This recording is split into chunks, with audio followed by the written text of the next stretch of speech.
हाँ, क्यों नहीं। जो कोई बुरी कमाई करे और उसका गुनाह उसे चारों तरफ से घेर ले, वही लोग जहन्नुमी है, उसमें हमेशा रहेंगे। और जो लोग ईमान लाए और नेक काम करें, वही जन्नत वाले हैं, उसमें हमेशा रहेंगे। और जब हमने बनी इसराइल से अहद लिया कि अल्लाह के सिवा किसी की इबादत न करना, और माँ बाप, रिश्तेदारों, यतीमों और मिस्कीनों के साथ अच्छा सलूक करना, और लोगों से अच्छी बात कहना, और नमाज कायम करना और ज़कात अदा करना, फिर तुम में से थोड़े लोगों को छोड़कर बाकी फिर गए और तुम तो अब भी रुख फेरने वाले हो। और जब हमने तुमसे अहद लिया कि अपना खून न बहाना और एक दूसरे को अपने घरों से न निकालना, फिर तुमने इकरार किया और तुम गवाह हो। फिर तुम ही लोग हो जो अपने को कत्ल करते हो और अपने में से एक गिरोह को उनके घरों से निकालते हो, एक दूसरे की मदद करते हो गुनाह और ज्यादती में। और अगर वो तुम्हारे पास कैदी बनकर आए तो फिरौती देकर छुड़ाते हो, हालांकि उनका निकालना ही तुम्हारे लिए हराम था।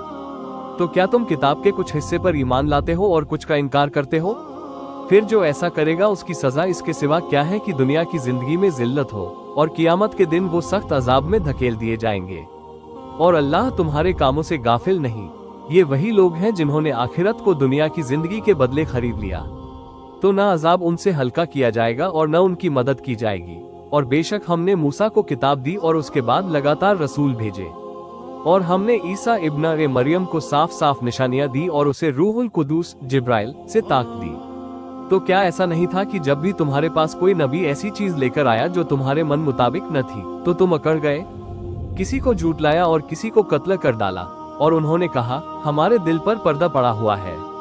बल्कि अल्लाह ने उनके कुफ्र की वजह से उन पर लानत की है, तो बहुत कम है जो ईमान लाते हैं।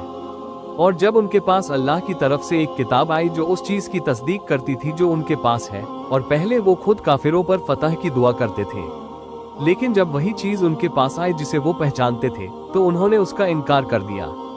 तो काफिरों पर अल्लाह की लानत है।